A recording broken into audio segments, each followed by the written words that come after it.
Veja agora no Ecocenado. Aumenta o número de visitantes nos parques nacionais brasileiros.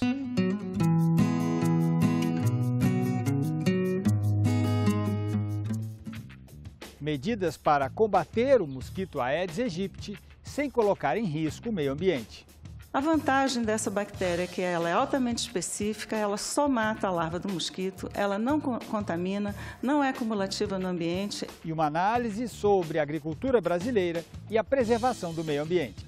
Os agricultores brasileiros hoje cada vez mais têm alguma consciência ambiental.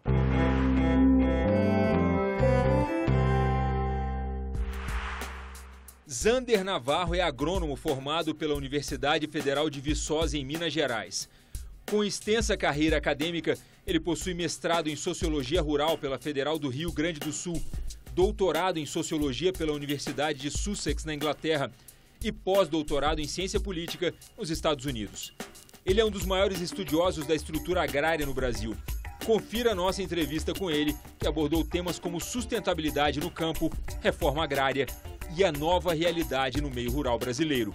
Professor, o senhor esteve na Comissão de Agricultura no início de fevereiro, onde explicou as características do modelo agrário brasileiro. Quais são elas e qual o impacto disso na questão da sustentabilidade? Bom, sucintamente, houve um desenvolvimento recente da agropecuária brasileira que é espetacular em termos produtivos. Tem seus impactos sociais, mas em termos produtivos é absolutamente impressionante, O Brasil se tornou realmente um grande participante do mercado mundial de alimentos. Não vai demorar muito para suplantar o que hoje é o principal país na produção agropecuária, que é os Estados Unidos. Bom, evidentemente que isso traz uma série de impactos, inclusive impactos de natureza ambiental também. Por exemplo, se aumenta a área plantada, você tem mais área desmatada. Se você tem mais agricultores plantando, tem muito mais utilização de insumos agroindustriais. Então existem todos esses impactos ambientais que são esperados, que são naturais.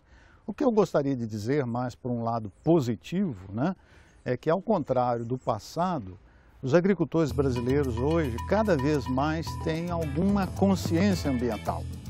Então, além do imperativo da lei, existem os comportamentos dos produtores que são muito mais preocupados com a proteção dos recursos naturais, Porque existem pesquisas, e as pesquisas elas mostraram o seguinte, que se você analisa a expansão da agropecuária brasileira, de acordo com o último censo, por exemplo, que é o censo de 2006, 70% da expansão da produção ela se deve à tecnologia.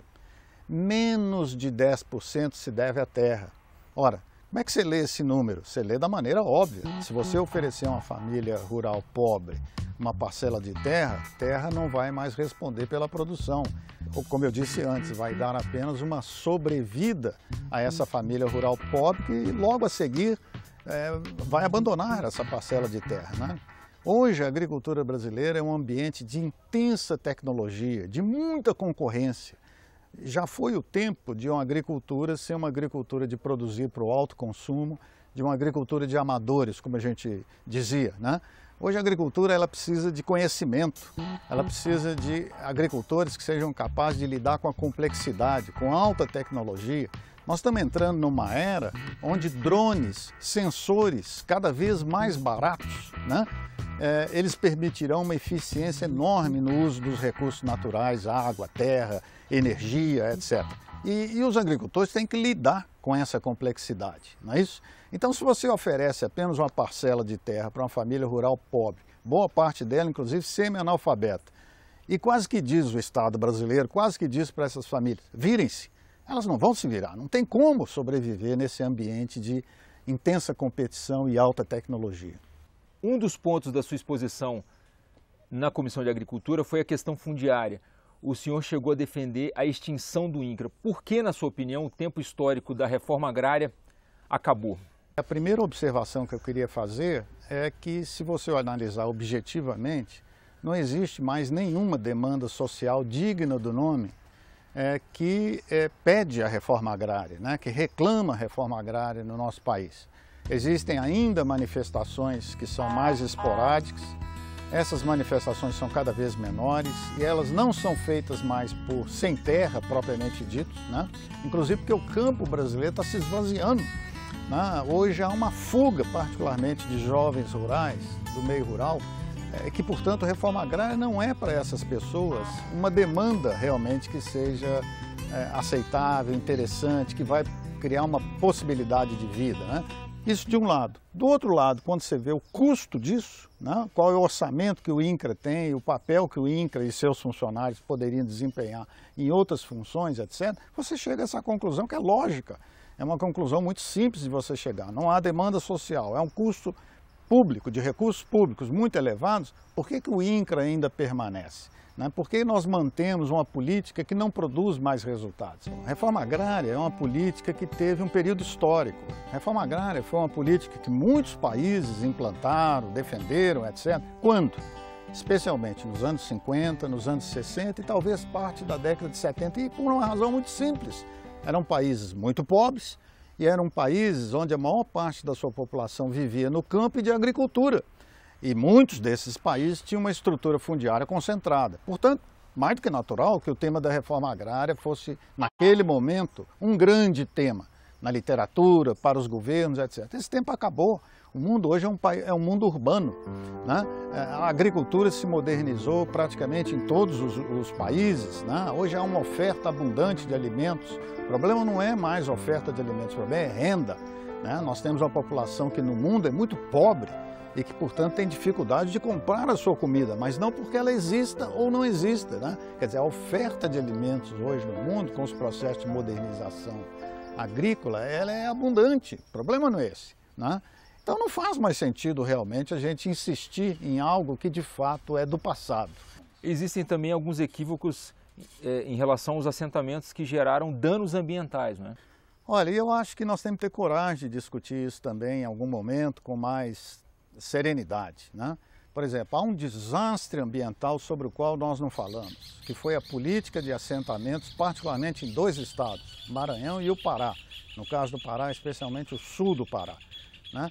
Nesses últimos 10 a 15 anos, mais ou menos 25 a 30% de todos os assentamentos formados no Brasil, eles foram localizados nesses dois estados. E o que houve ali? Desmatamento, só, basicamente desmatamento, não houve produção agrícola alguma realmente, inclusive, logo depois, o abandono por parte da maior parte das famílias, né? Quer dizer, essas são regiões que foram destruídas do ponto de vista ambiental e sobre elas não nasceu nenhum sentido produtivo, né? Ou seja, um equívoco, um erro monumental sobre o qual, inclusive, a gente praticamente nem fala nada, não conversa, né? Existe também uma crescente ausência do Estado no campo. O senhor apresentou um dado que são 100 bilhões de reais a menos do início da década de 90 para cá. Quais são as consequências disso? Esse é um dado que foi apresentado por um especialista na área de gastos públicos na agricultura e é surpreendente, né? Como você disse, para ficar bem claro, quando você compara todos os gastos públicos na agricultura, na década de 90, com a primeira década desse século, o Estado brasileiro, em termos reais, reduziu 100 bilhões os seus gastos destinados ao mundo rural. Como é que você lê isso? Nós não temos essa discussão, mas você pode intuir, você pode imaginar, né? Porque essa é uma conclusão lógica, que o Estado brasileiro está meio que saindo discretamente da agricultura, né? É como se os nossos dirigentes olhassem para a agricultura e dissessem, bom, eles estão tendo um bom desempenho, as exportações estão ampliando, está salvando a balança comercial brasileira, então por que nós vamos interferir na agricultura? Não vale a pena, vamos sair discretamente. Agora, discretamente porque tem gente falando em reforma agrária, tem o outro falando que a distribuição da terra está concentrada, tem gente reclamando pelo uso de agroquímicos, etc. Então o Estado brasileiro não faz alarde. Mas o que conta realmente? O que conta é a decisão da sociedade de investir dinheiro público ou não num determinado setor, né? Quer dizer, é assim que você percebe as prioridades da sociedade. É quando você pega o conjunto do orçamento e diz para onde vai esse dinheiro. Ora, se a sociedade, através dos seus representantes no Congresso, não alocam, ou alocam cada vez menos, recursos para um setor econômico como a agropecuária, é porque na discussão está se chegando à conclusão de que não é mais prioritário. Por que esse conceito de agroecologia, que é uma das políticas do governo federal, na sua opinião, é um grande equívoco? A agricultura, da forma como ela é desenvolvida no mundo, a gente diz que existe um modelo tecnológico da agricultura moderna. ele foi desenvolvido basicamente nos últimos 100 a 150 anos, né? E ele criou um pacotão, né? Desde o preparo do solo até a pós-colheita. Tem um conjunto de técnicas, etc. Esse é o modelo tecnológico da agricultura chamada moderna, né? Ao longo do tempo, pessoas que percebiam a degradação dos recursos naturais, a utilização intensa de, principalmente, insumos químicos, etc. Algumas pessoas desenvolveram modelos tecnológicos chamados alternativos. Alternativos à agricultura moderna, né? Os 4 modelos são esses: a agricultura natural, a biodinâmica, a ecológica e a orgânica. Não existe a agroecologia, né? São somente esses 4 modelos que têm história, têm formatos tecnológicos, tem inclusive formas de certificação, principalmente a agricultura orgânica. A agricultura orgânica é aquela maior dentro dessas 4, já estabilizada, etc. Então, quando você propõe uma agricultura alternativa à agricultura chamada moderna, você tem essas 4 opções que você pode oferecer aos agricultores, né? Não existe nada em relação à agroecologia, né? E aqui tem uma história que nós não temos tempo para discutir, né? Eu tenho isso escrito, quem quiser ler, não é isso? Mas, na realidade, a agroecologia ela é muito mais, no Brasil, em algumas partes do mundo também, mas principalmente no Brasil, ela é muito mais uma ação política para combater a agricultura moderna. Ou seja, o que ela espelha, no fundo, é um comportamento anticapitalista. Basicamente é isso. Sim. Né? Professor, nós agradecemos a sua presença, suas explicações e até uma próxima oportunidade. Foi um grande prazer. Muito obrigado. O prazer foi nosso. E você continua assistindo ao Ecosenado.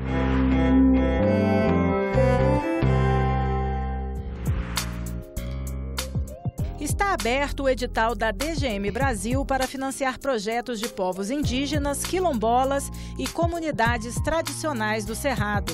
Os projetos devem ter como foco o combate ao desmatamento e à degradação do bioma, além de promover a inclusão social. Serão destinados R$ 4 milhões para o financiamento das iniciativas.